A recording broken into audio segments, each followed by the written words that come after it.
Prezados irmãos e amigos do canal Caminho Livre, graça e paz, graças a Deus estamos aqui para mais um vídeo.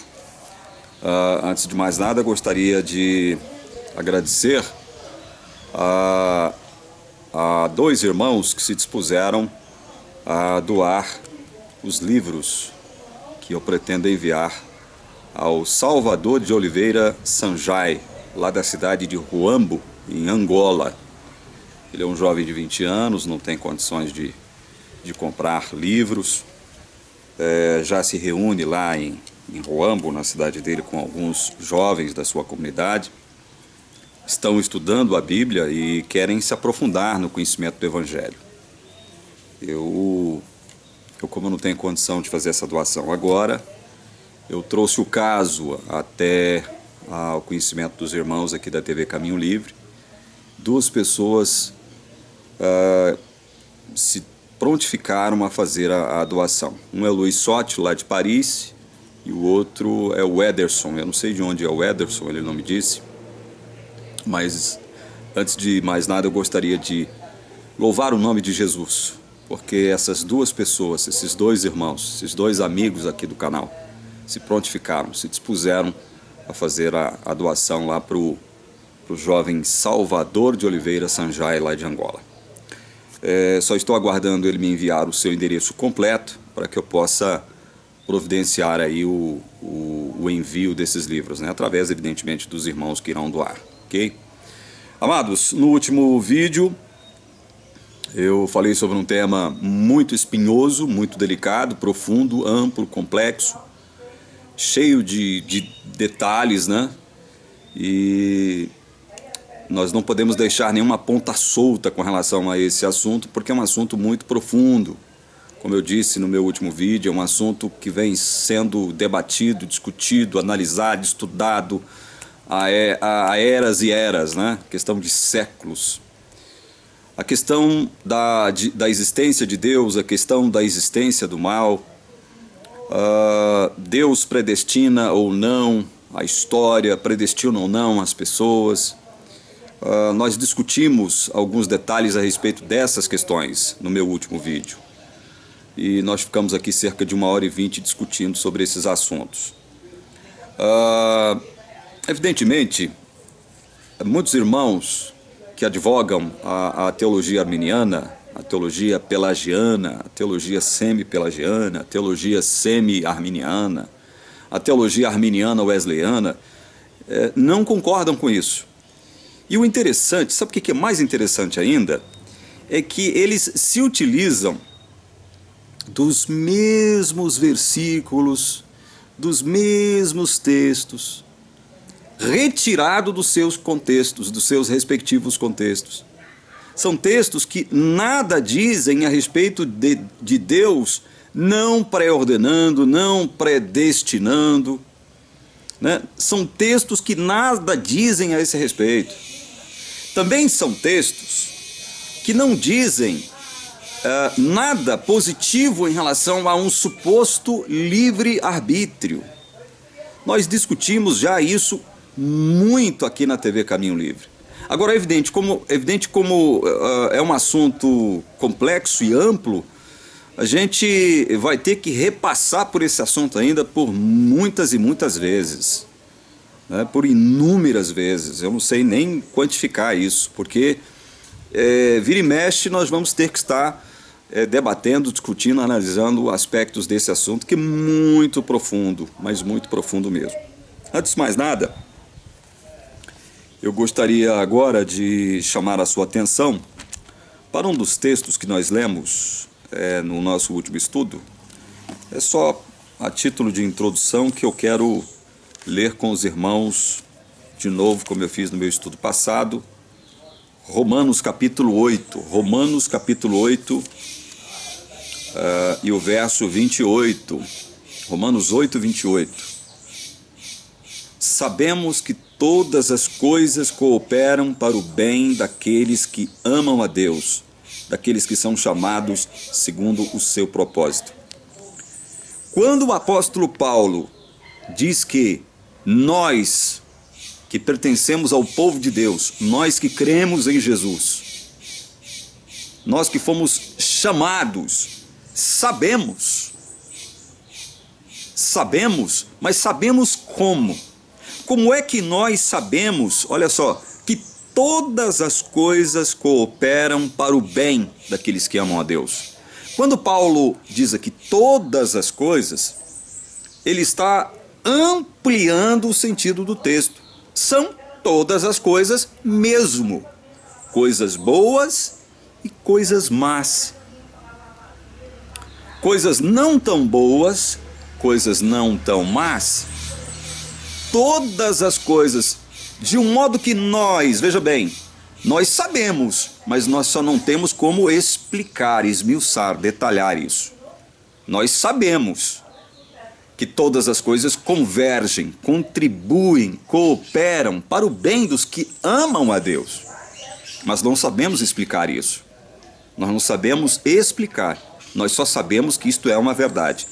Por que que é verdade? Porque Deus trabalha, Ele é o Senhor de tudo e de todos. Ele é o Senhor da história. Quando Deus nos cria, Ele cria o quê? O tempo também. Portanto, Deus não só é Senhor nosso, como é Senhor da história. É Senhor de tudo. Todas as coisas pertencem a Ele. E como nós mostramos aqui em Daniel, em outros textos, Deus tem o controle de tudo. Muito embora isso, às vezes, não seja o que fique aparente. Isso não seja uma coisa que fique aparente. Não pareça ser uma coisa demonstrável, do ponto de vista empírico, palpável, algo que possa ser provado, do ponto de vista científico também. Parece até que não há controle nenhum, parece até que não há Deus. Em determinadas circunstâncias a gente chega a imaginar isso. Não estou falando nós cristãos, estou falando as pessoas de um modo geral. Não deve existir Deus, porque senão não aconteceria tal e tal coisa. Muita gente imagina assim, muita gente raciocina deste modo, né? Mas o apóstolo está dizendo que se todas as coisas, tanto as boas quanto as más, porque é isso que está implícito aqui nessa expressão, todas as coisas, coisas boas e más, coisas não tão boas, ao mesmo tempo em que coisas não tão más, todas as coisas contribuem para o bem. O bem de quem? De todas as pessoas? Não. Todas as coisas não contribuem para o bem de todas as pessoas, mas somente daqueles que amam a Deus. E olha mais o que ele diz aqui: daqueles que são chamados segundo o seu propósito. Quando Deus chama alguém, Ele chama segundo o seu propósito. Há um propósito de Deus para tudo.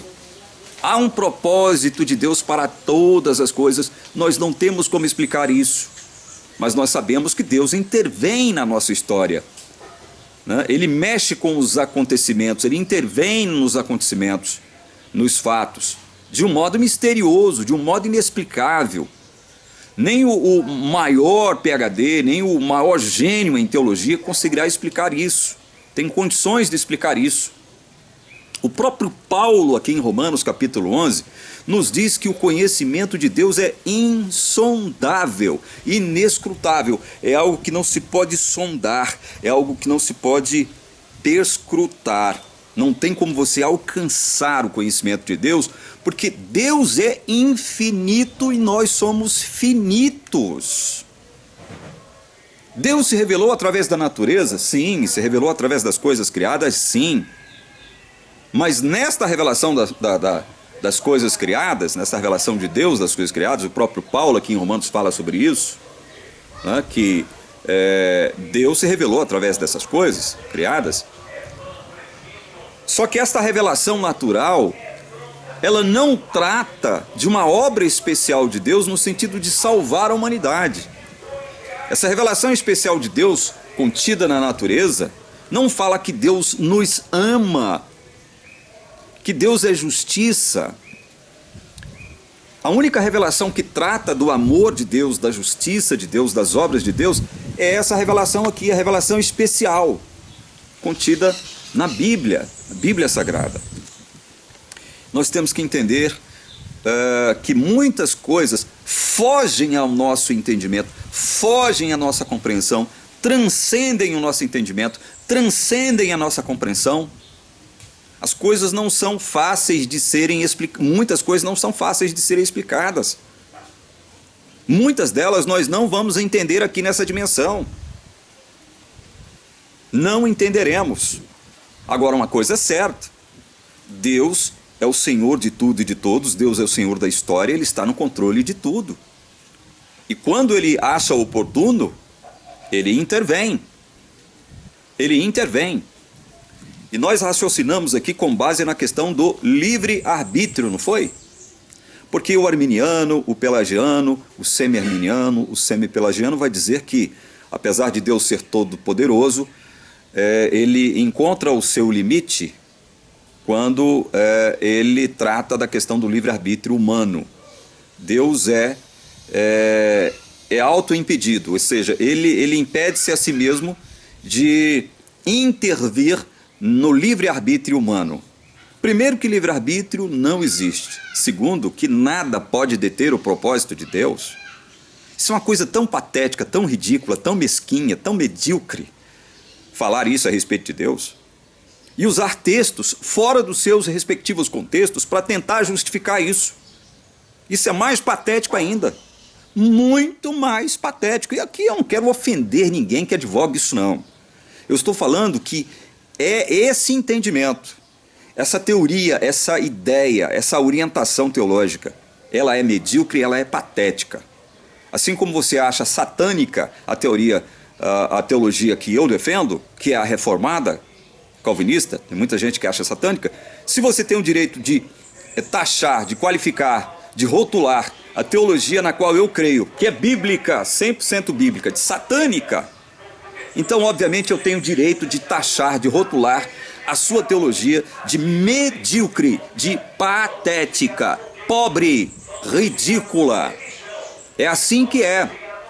Agora, amados, vamos deixar de dar murro em ponta de faca aqui e vamos tratar de analisar um fato, um caso.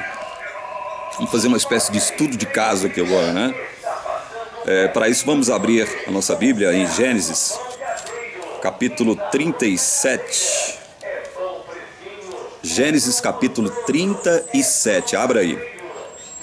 Vamos ler a partir do verso 1, porque aí nós vamos pontuando a nossa leitura de acordo com aquilo que eu quero que você entenda a respeito desse estudo de caso aqui, tá bom?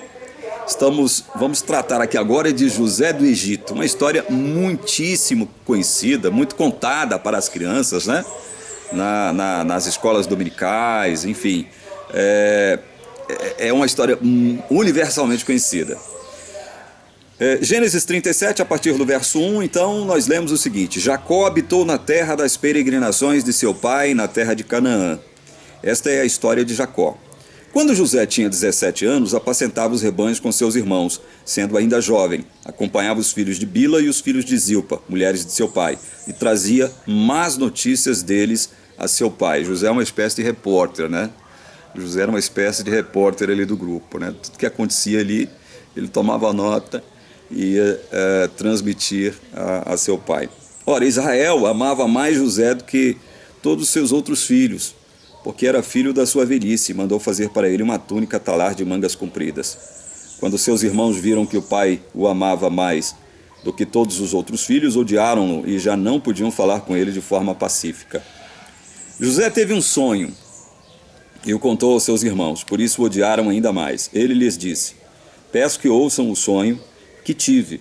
Sonhei que estávamos amarrando feixes no campo, e eis que o meu feixe se levantou e ficou em pé, enquanto os feixes de vocês o rodeavam e se inclinavam diante do meu. Então os irmãos lhe disseram: você pensa que vai mesmo reinar sobre nós? Pensa que realmente dominará sobre nós? E com isso o odiavam ainda mais, por causa dos seus sonhos e de suas palavras. José teve ainda outro sonho, que ele contou aos seus irmãos, dizendo: sonhei também que o sol, a lua e 11 estrelas se inclinavam diante de mim. Quando José contou esse sonho ao pai e aos seus irmãos, o pai o repreendeu, dizendo: que sonho é esse que você teve? Você está querendo dizer que eu, a sua mãe e os seus irmãos iremos e nos inclinaremos até o chão diante de você? Os irmãos tinham inveja dele, o pai, no entanto, guardou aquilo no coração.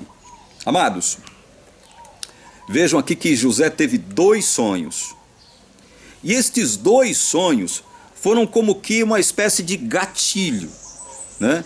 Foram como que uma espécie de uma causa, ainda que secundária, para que a história de todo o povo de Israel fosse alterada, fosse modificada, fosse afetada de um modo que só Deus, que está no controle de todas as coisas, é que poderia engendrar isso, essa alteração, essa modificação, essa afetação. Vejam que 2 sonhos, esses 2 sonhos aqui, foram importantíssimos para que o plano de Deus concernente ao seu povo se concretizasse e de formas muito misteriosas. Nós conhecemos a história. Os irmãos de José o invejavam, porque Jacó amava mais José do que a todos eles, diz-nos o relato da palavra.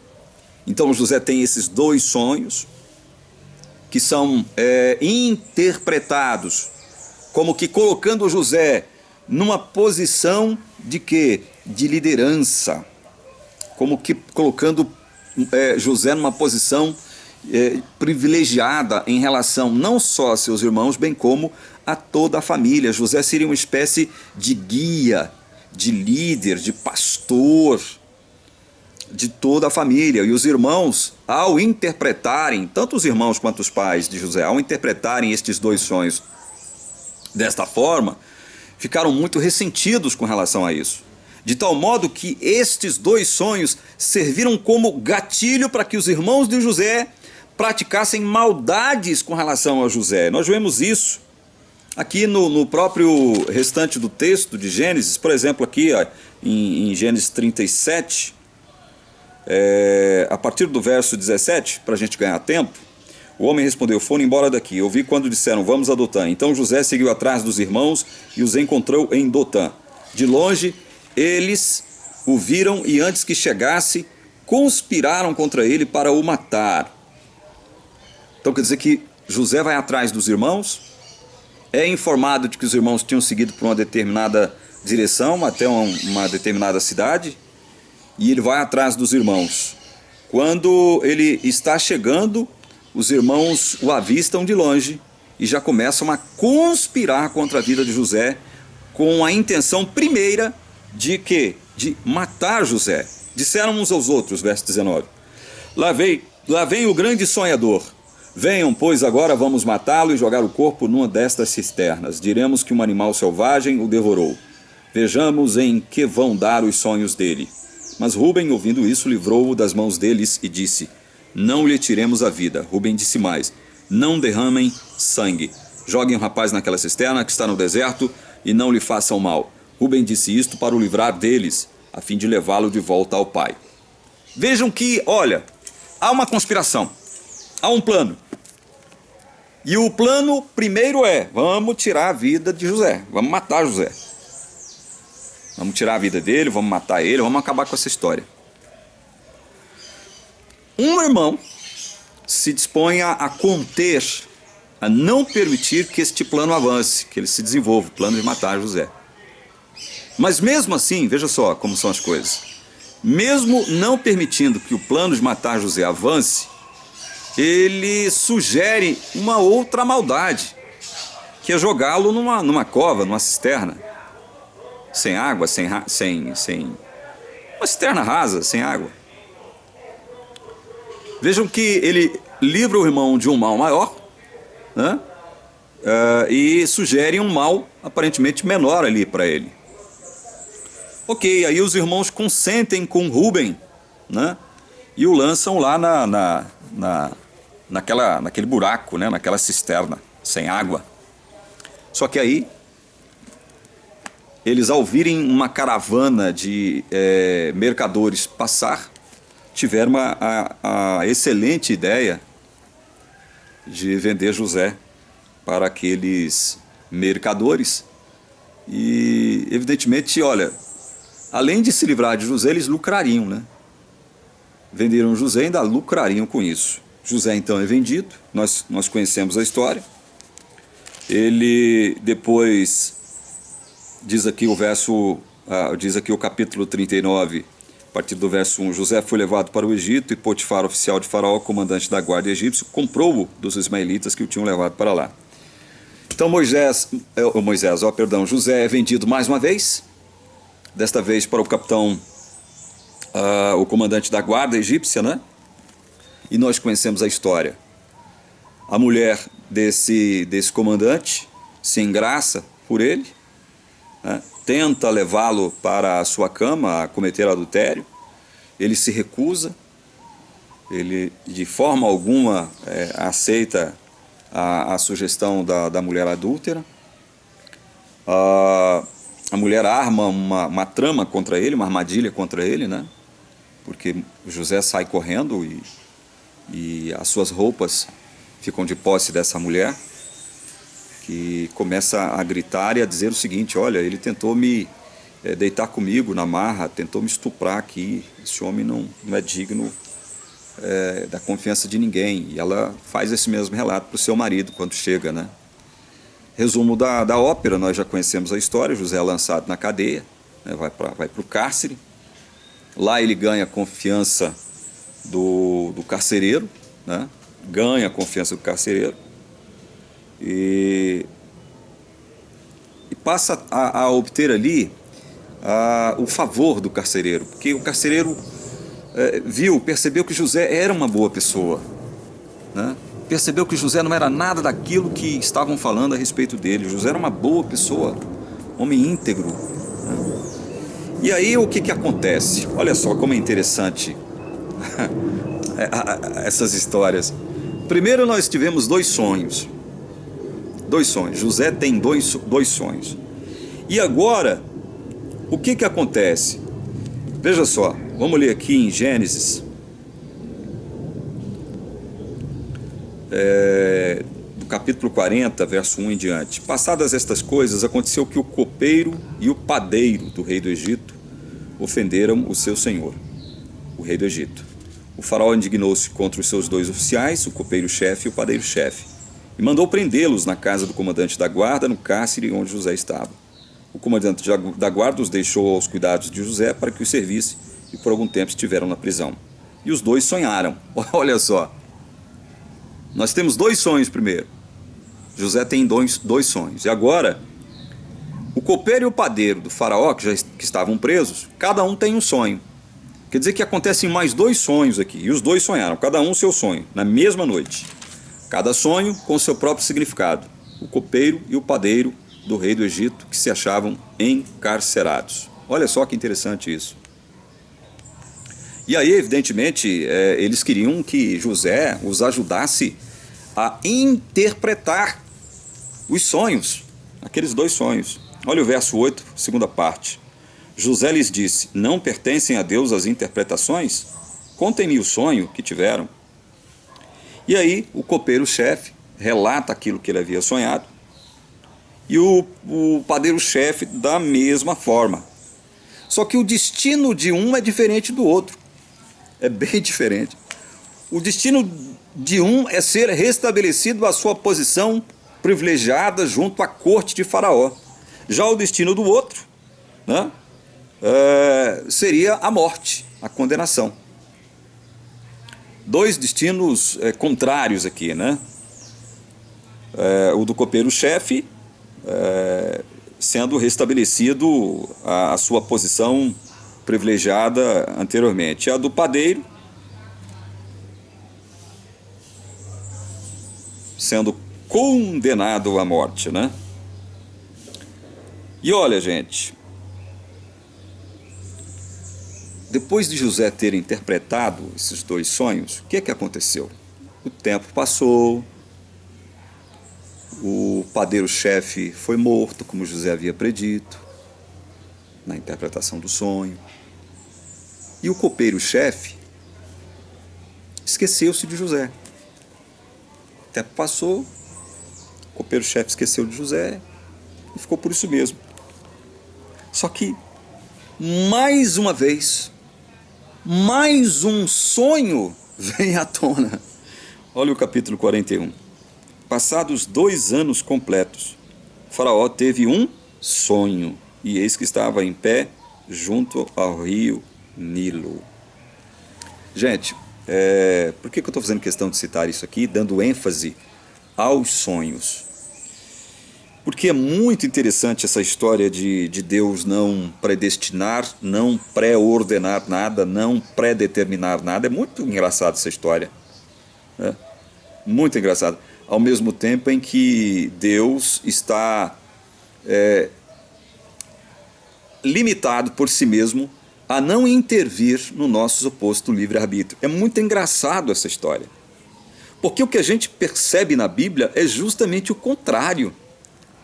Justamente o contrário. José sonhou aqueles 2 sonhos que tinham uma interpretação conectada com o destino do povo no futuro, conectada com a concretização dos propósitos de Deus com relação ao povo de Israel, ainda no Egito. José teve aqueles 2 sonhos porque ele quis. Aqueles 2 sonhos são produtos de uma imaginação fértil e criativa de José. É ridículo isso. Quem é que controla os sonhos? Eu não sou psicólogo, não sou psiquiatra, não tenho autoridade para falar sobre a psique humana.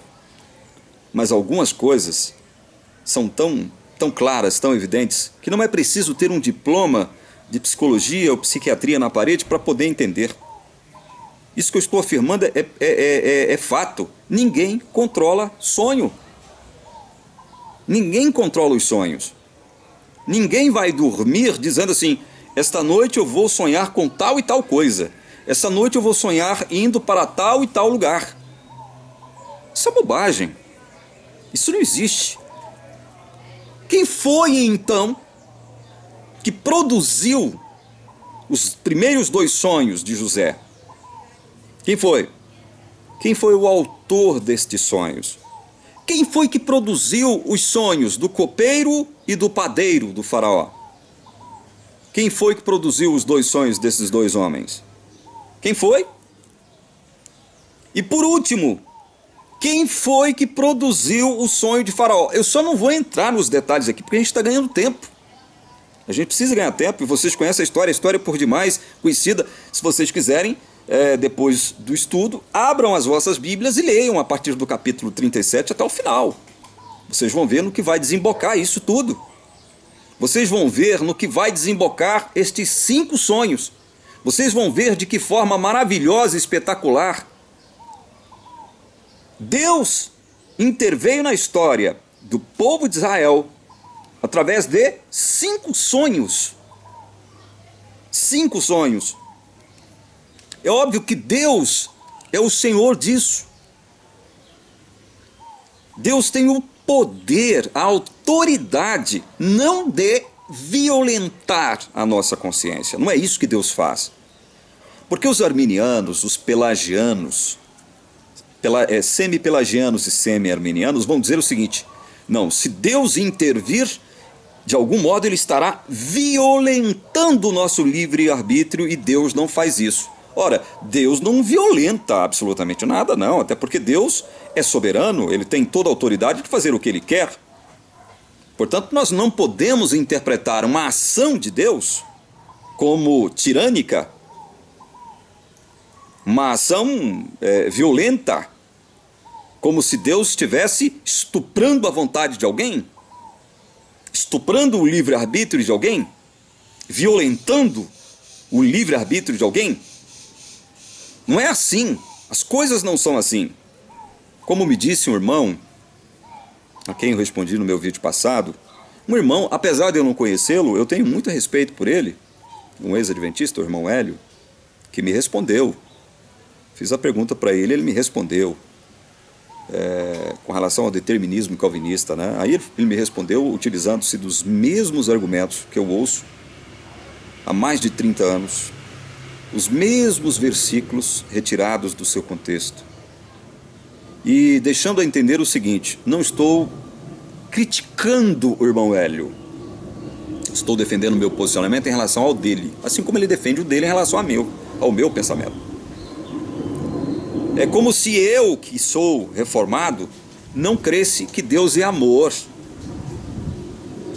que Deus age com base no seu amor. Ora, eu comecei lendo aqui este vídeo, lendo um texto que eu li no meu vídeo passado, dizendo o seguinte: olha, todas as coisas cooperam para o bem. Bem de quem? Daqueles que amam a Deus. Agora, tem um detalhe: eu só amo a Deus porque Deus me amou primeiro e se revelou a mim, chamando-me segundo o seu propósito. Se Deus não me ama primeiro, não me chama segundo o seu propósito, eu nunca amaria a Deus. Eu só amo a Deus em resposta ao seu próprio amor por mim. Então, afirmar, ainda que seja de modo implícito, que nós, reformados, né, sustentamos uma teologia que nega o amor de Deus pelos seus filhos, chega a ser, eu não vou falar uma coisa mais grave, mas é muita desonestidade. É muita desonestidade. Sustentar que nós, reformados, se nós continuarmos sustentando aquilo que nós sustentamos, os nossos postulados, as pessoas terão que deduzir que, segundo o nosso entendimento, Deus possui uma dupla personalidade, que Deus não é amor, que Deus de manhã manifesta amor ou misericórdia e à tarde ele já está irado, enfurecido e expressando e manifestando uma ira incontrolável.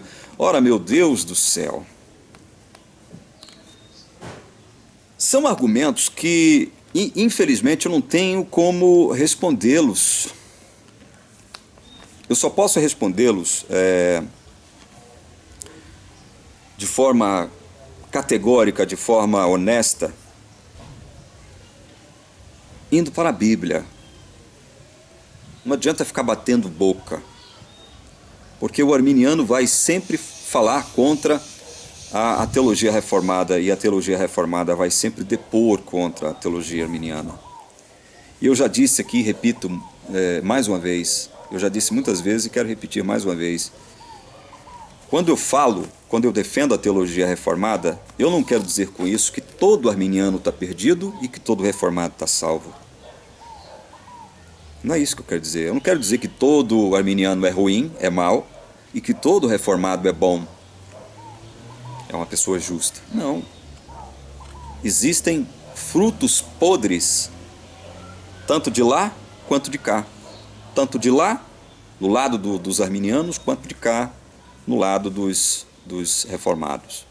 Frutos podres existem dos dois lados. Falsos crentes existem dos dois lados.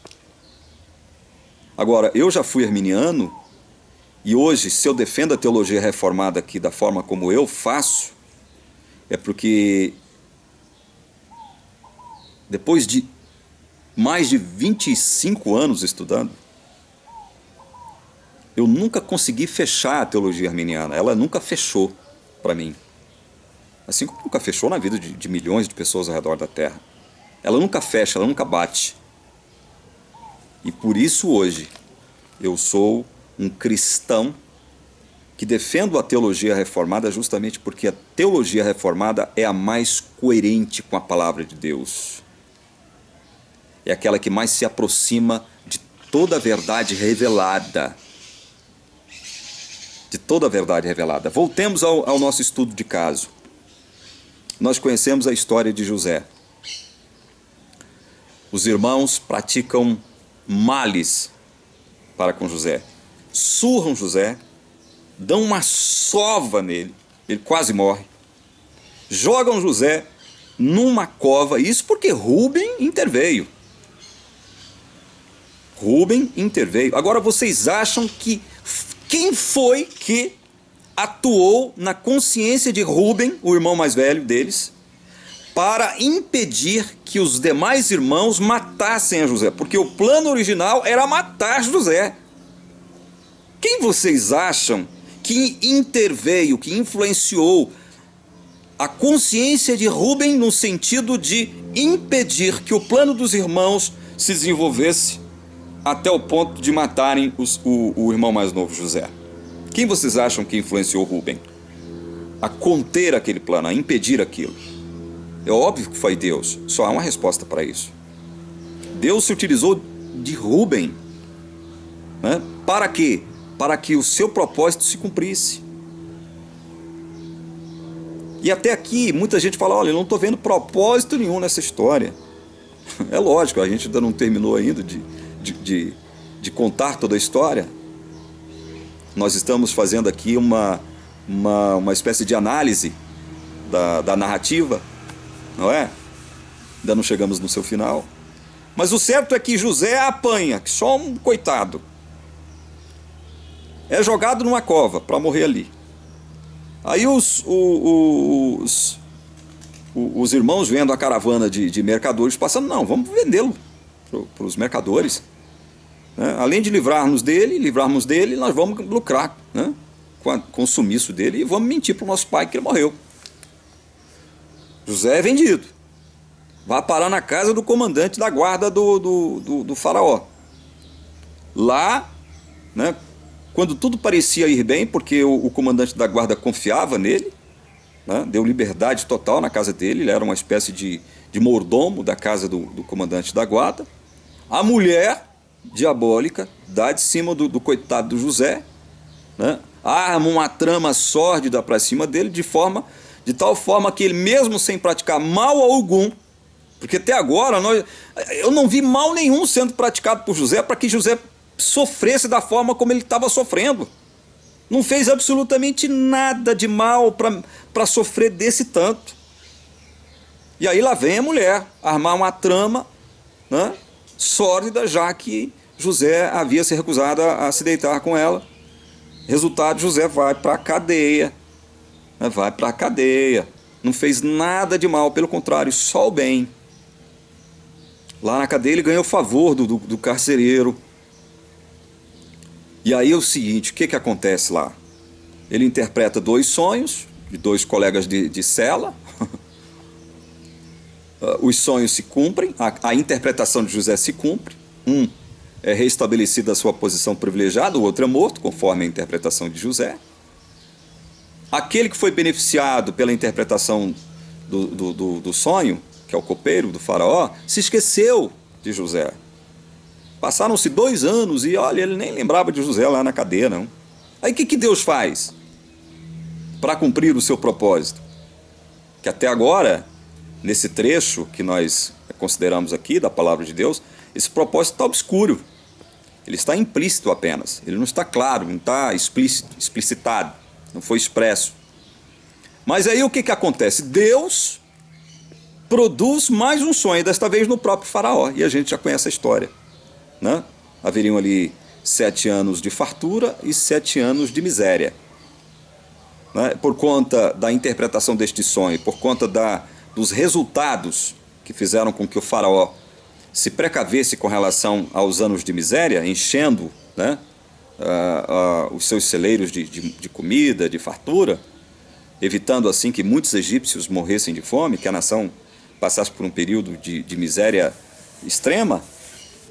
O faraó então coloca José numa posição privilegiadíssima. Depois de faraó ele seria a pessoa com mais autoridade ali no Egito, não é verdade?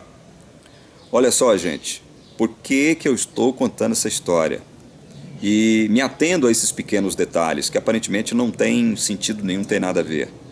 Para mostrar uma coisa a vocês, quer ver?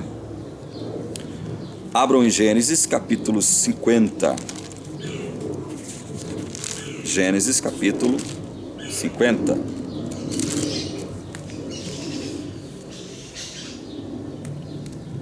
A história se desenvolve, nós conhecemos o desenrolar da história. E lá no fim da história de José com seus irmãos, Gênesis 50, verso 19, diz assim: Mas José respondeu: Não tenho medo. Será que eu estou no lugar de Deus? Vocês, na verdade, olha isso aqui, gente. Vocês, na verdade, planejaram o mal contra mim. Porém, Deus o tornou em bem, para fazer, como estão vendo agora, que se conserve a vida de muita gente. Estes dois textos que nós acabamos de ler, os versos 19 e 20, são maravilhosos para que nós possamos ampliar o nosso entendimento a respeito de como Deus age na nossa história.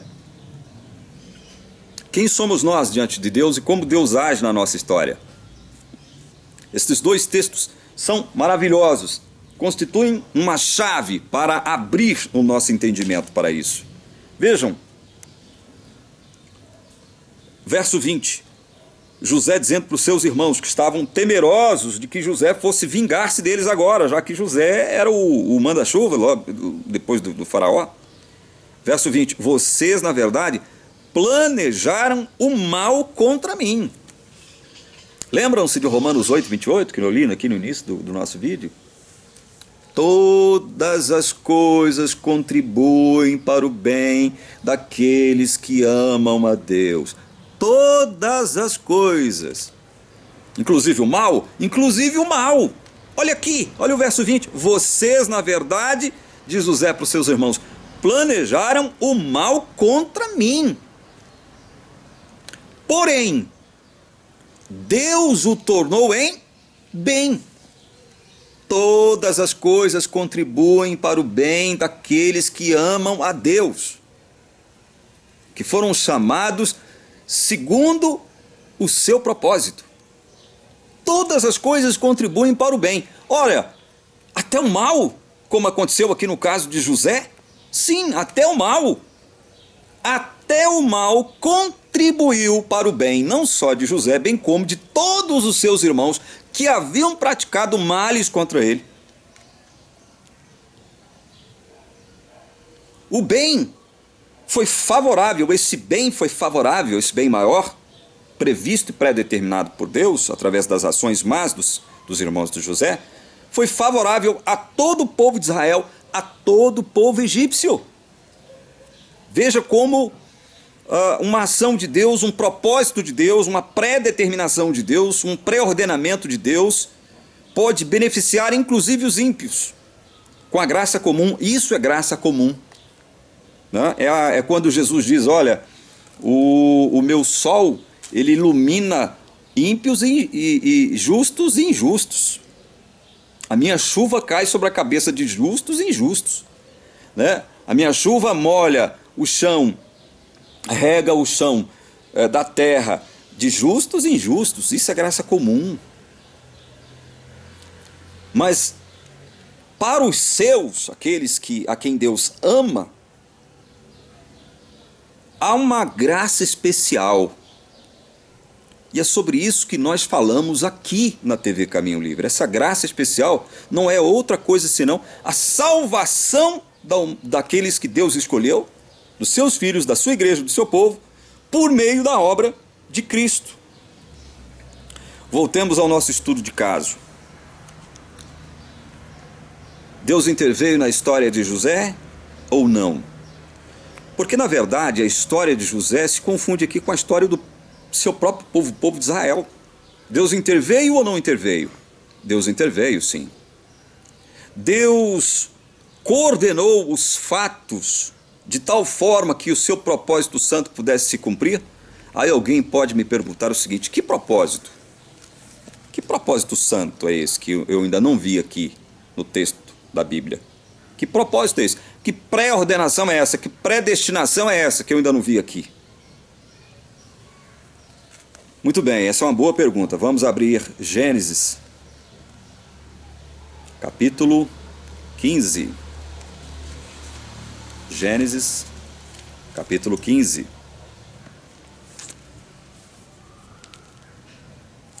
Quando Deus faz um pacto com Abraão, uma aliança com Abraão, prometendo a Abraão que faria de Abraão uma grande nação, incontável como as estrelas do céu, atribuindo justiça pelo fato de Abraão ter crido nele. Quando Deus então entra numa relação de aliança com Abraão, e isso está aqui escrito no capítulo 15 de Gênesis, está claro aqui em capítulo 15 de Gênesis, nós lemos aqui, olha, Gênesis 15, do versículo 13 até o 16, o seguinte, olha: então o Senhor disse a Abraão, sua posteridade será peregrina em terra alheia, será reduzida à escravidão e será afligida durante 400 anos. Mas eu castigarei a nação que os escravizar. Depois eles sairão com muitas riquezas, e você irá para junto de seus pais em paz. Será sepultado em boa velhice. Na 4ª geração, voltarão para cá, porque a medida da iniquidade dos amorreus ainda não se encheu. Gente, isto aqui poderia ser caracterizado como, este texto que nós acabamos de ler aqui, como uma simples predição, uma simples previsão de Deus, que quando chega até nós, chega em forma de presciência. Deus está simplesmente predizendo, prevendo, antevendo, produzindo para nós presciência. É só isso. Se trata disso apenas? Ou há mais coisas nesse texto do que nós possamos imaginar? Está claro aqui algo. Está claro que Deus está predeterminando a história do seu povo ali naquelas circunstâncias, naquele espaço de tempo. Deus está pré-ordenando a história do seu povo, predeterminando a história do seu povo. Claro está, fique sabendo com certeza que a sua posteridade será peregrina em terra alheia, será reduzida à escravidão, será afligida durante 400 anos. Mas eu vou retirar vocês de lá com muitas riquezas. Eu vou castigar a nação que escravizar vocês. Gente, Deus não só previu, Deus predeterminou tudo isso. Deus predeterminou a escravidão do seu povo, os descendentes de Abraão, de Isaac e de Jacó. Deus pré-ordenou isso. Deus não simplesmente prevê. Tudo aquilo que Deus prevê é porque Deus decretou que acontecesse antes. Deus só prevê aquilo que Ele decreta, aquilo que Ele predetermina, aquilo que Ele pré-ordena. Não existe essa coisa de previsão de Deus, sem que Deus tenha predeterminado antes. Tudo que Deus prevê é porque já foi predeterminado antes por Deus. Há algumas profecias, agora rapidinho, há algumas profecias que Deus emite, que Deus nos dá, que são condicionadas a determinadas atitudes, condicionadas à obediência. Muitas profecias são condicionais, outras tantas não. Elas se cumprirão independentemente da ação humana. É o caso aqui da história do povo de Israel, na vida de José e seus irmãos. Deus já havia predeterminado que o povo iria para o Egito e lá seria escravizado por 400 longos anos. E isso de fato aconteceu. Deus não só previu, mas como determinou que o povo de Israel, o seu povo, saísse de lá com muitas riquezas. E como é que Deus fez isso mesmo, hein? Como é que Deus fez com que o povo pobre de Israel, escravos no Egito, saíssem de lá com riqueza, muita riqueza? Eu já tratei deste tema aqui quando eu analisei o assunto aqui, soberania de Deus e responsabilidade humana. Eu já tratei desse assunto aqui. E interessante é o seguinte, é que Deus, olha só como Deus é maravilhoso. Isso aqui é mais uma forma de nós entendermos, através da palavra revelada de Deus, que Ele está no controle das coisas. Mas o fato de Deus estar no controle das coisas não elimina a nossa liberdade de agência. Não o nosso livre-arbítrio, que não existe, mas a nossa liberdade de agência. Deus não violenta a nossa liberdade de agência. Deus não é tirânico. Deus não estupra a nossa vontade. Deus age com sabedoria, porque Ele é a própria personificação da sabedoria. Deus é Deus, Deus tem autoridade, Deus tem o poder, Deus tem a sabedoria de saber lidar com todas as situações. E olha, eu quero mostrar num texto para vocês, aqui do Êxodo,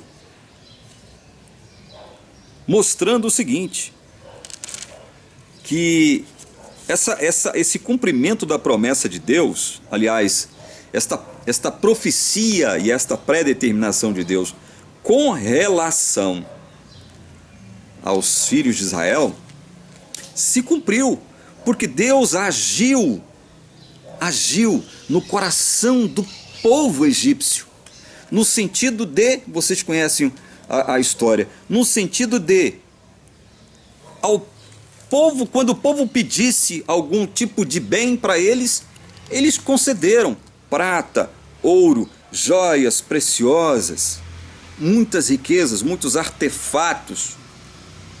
O povo de Israel pediu para o povo egípcio e ele concedeu. E o povo concedeu. Com base em quê? Com base na intervenção direta de Deus sobre o povo do Egito. Eu estou tentando encontrar aqui nessa minha Bíblia nova, porque ela não está tão marcada como a minha Bíblia velhinha. Mas o texto de Êxodo deixa claro, deixa evidente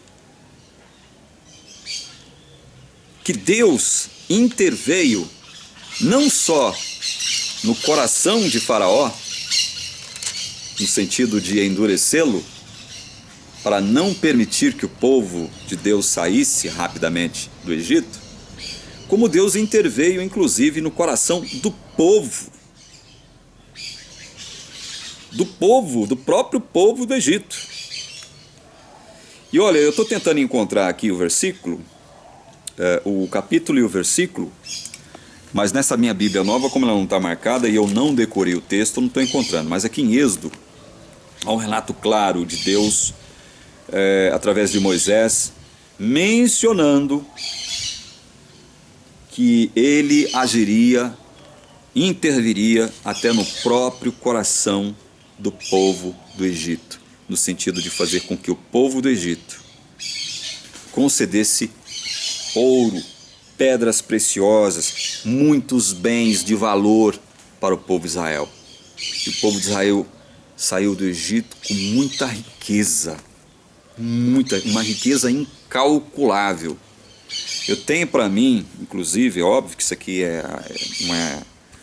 não é uma coisa da gente discutir aqui, debater, mas boa causa da pobreza do Egito, uma boa causa, uma boa razão, um bom motivo para que o Egito se tornasse depois um país pobre, foi essa, porque os egípcios praticamente doaram toda a sua riqueza para o povo de Israel, para que eles se vissem livres do povo de Israel rapidamente, sob pena de serem consumidos pelas pragas que Deus havia produzido ali na terra do Egito. Aqui no verso 9 do capítulo 11 de Êxodo, verso 9 diz assim: então o Senhor disse a Moisés: Faraó não vai ouvir vocês para que as minhas maravilhas se multipliquem na terra do Egito. Então essa aqui é uma boa razão que Deus nos dá aqui, para nós que estamos do outro lado da história, para que a gente possa entender o seguinte: olha, eu vou endurecer o coração de Faraó, porque se eu não endurecer o coração de Faraó, no sentido de não permitir que vocês saiam, ele vai permitir que vocês saiam rapidamente. Só uma praga vai ser suficiente para que ele mude de ideia com relação a vocês e, olha, dispensem vocês. Mas eu não quero que isso aconteça. Eu vou endurecer o coração de Faraó porque eu quero fazer muitas maravilhas, muitos sinais aqui no Egito. Isso é para quem? Isso era para quem? Porque Deus deu ordens para Moisés e seus sucessores escrevessem a história, começassem a escrever a história. Então, quando a história é escrita, ela é escrita para quem? Não é para mim, para você que estamos cientes dessa história e estamos analisando partes dessa história hoje? Não é para nós que isso serve? É por isso que o texto está aqui, é por isso que está aqui no texto, verso 9 do capítulo 11 diz: olha, Faraó não vai ouvir vocês, Deus dizendo para Moisés, para que as minhas maravilhas se multipliquem na terra do Egito. Ou seja, Deus não queria que Faraó ouvisse assim de primeira, né? Porque ele tinha planos de fazer muitas maravilhas ali, na terra do Egito. Então, amados, eu quero encerrar esse vídeo por aqui, deixando bem claro uma coisa. Com relação a José e ao povo de Israel, nós vemos que Deus, antes de qualquer coisa, havia pré-ordenado, pré-determinado, predestinado uma determinada circunstância e situação. Só que Deus, veja bem, para isso não eliminou a liberdade de agência dos seres humanos, dos seus filhos. Não. Ele fez com que o seu propósito, os seus propósitos se cumprissem através da liberdade de agência de todos. Dos irmãos de José que praticaram males contra ele, né? De todo o povo de Israel, do povo egípcio. Deus interveio na história. Deus não precisa agir com tirania para poder fazer com que os seus propósitos se cumpram. Deus não é tirano. Deus não é tirano. Então, amados, eu só mostrei para vocês aqui uma coisa. O fato de Deus ser o Senhor da história, o fato de Deus pré-determinar os fatos, não significa que nós, seus filhos ou quem quer que seja, percamos a nossa liberdade de agir, a nossa liberdade de agência, de fazer escolhas, de tomar decisões. Não é assim que as coisas acontecem. Mas para a mente arminiana, que está acostumada a ver só o preto e o branco, né, a mente arminiana não enxerga os 50 tons de cinza, ou 50 tons de vermelho, ou 50 tons de verde, 50 tons de rosa, 50 tons de azul. A mente arminiana só vê a cor crua, fria ali, o preto, o branco, o vermelho, o azul, o verde. A mente arminiana só vê isso, só vê duas alternativas. Se não for A, é B, se não for B, é A. Se não for para frente, é para trás, se não for para trás, é para frente. Se não for para o alto, é para baixo, se não for para baixo, é para o alto. É essa a mentalidade arminiana que faz com que Deus fique circunscrito, né? Deus fique trancado num cercadinho, né? Isso é bobagem, isso é bobagem, isso é uma teologia medíocre, pobre.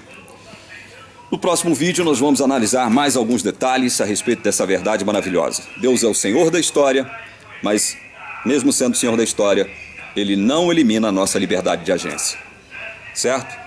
Deus é maravilhoso, Deus é Pai, Deus é amor, Deus é justiça. Que você seja abençoado em nome de Jesus. Amém.